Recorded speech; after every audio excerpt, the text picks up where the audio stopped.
Bless you all.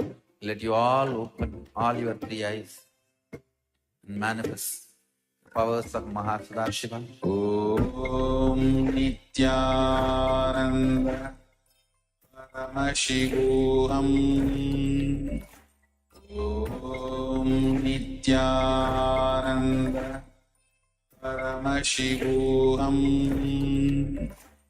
Om Nityananda Paramashivoham Om Nityananda Paramashivoham Om Nityananda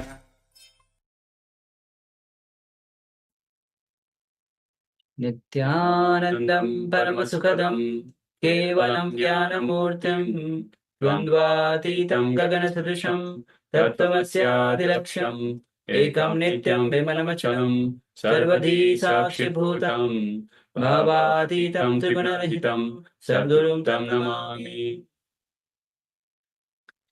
Nityanandam, all of you, and welcome to day 7 of Paramashivoham Level 1. So, we just finished 108 asana sequence, the Prathama Vinyasa Krama, and someone says again and again that it is yoga is way to align your body to the cosmos, preparing your body to so that the consciousness, super consciousness, can land in your body.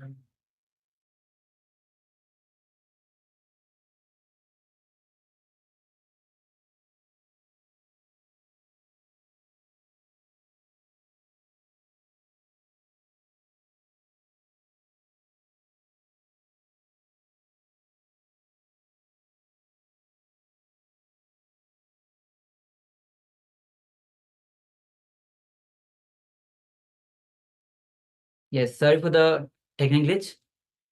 And with this intense 108 asana sequence, let us share your experience of yoga. Any breakthrough that you had through yoga, or how the yoga itself you are experiencing in your life. Did you have any powerful clicks? Do you have any powerful shift in your inner space? Take a moment and let us share. Meanwhile, also get ready for the power manifestation. You can have the blindfold ready with you, piece of cloth with you.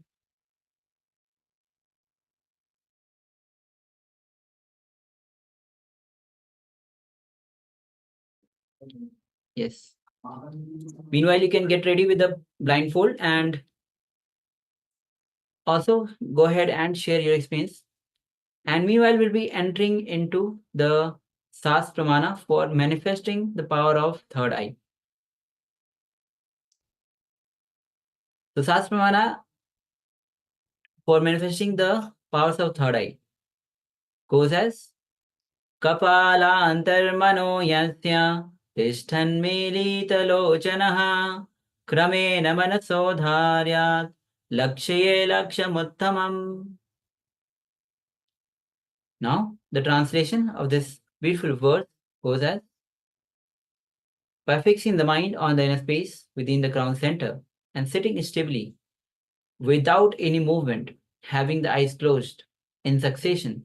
By that stability of the mind and the inner space, through the power of third eye, one directly sees the ultimate goal, Laksham, by having the vision beyond the sight that reveals any object or place, attaining the space of oneness with the source Paramashiva. So with this, let's get ready to manifest the power of third eye.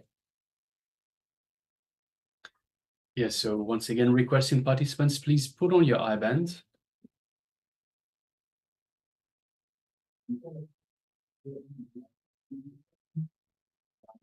So as usual, the first power manifestation after the yoga is the power of the third eye vision, for which we request eye bands or some cloth, some kind of eye covering, such that you cannot see through this eye covering.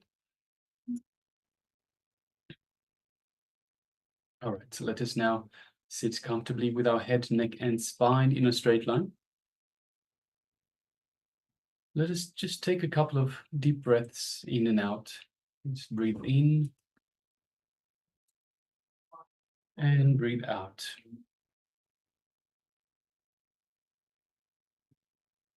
Breathe in and breathe out. Breathe in and breathe out. And let us just feel relaxed. And from this relaxed feeling, let us start unclutching from every thought, every emotion, every worry, every fear. Let's just unclutch from everything, both inside and outside. This is just our time with Swamiji, connecting to Swamiji. So let us continuously unclutch anytime our brain, our mind pops some thought or emotion or worry into our head. Let us just unclutch again and again, coming back to a space of unclutching, a space of restful awareness. Now let us move our gaze to the Anandagandha region, just below the heart center. Let us invoke Swamiji in our heart center, in our Anandagandha. So that is just by mere remembrance of Swamiji in our inner space, in our Anandagandha, invokes the Master in our inner space. And as we do, let us feel the love and compassion, the infinite grace that Swamiji is radiating, showering upon us. Just take a moment and feel this love and compassion, His infinite grace in your inner space.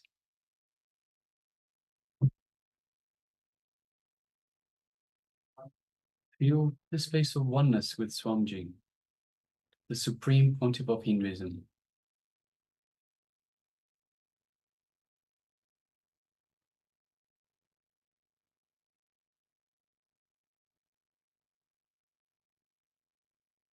Now let us just gently move our gaze to the third eye, situated between the eyebrows.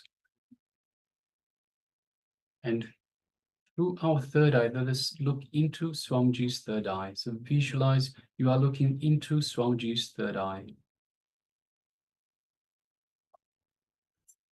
And as you do so, you're creating a connection, like a spiritual, energetic cord from your third eye into Swamiji's third eye. So just take a moment and feel this connection. Feel the energy build up in your third eye, as your third eye is awakened, energized.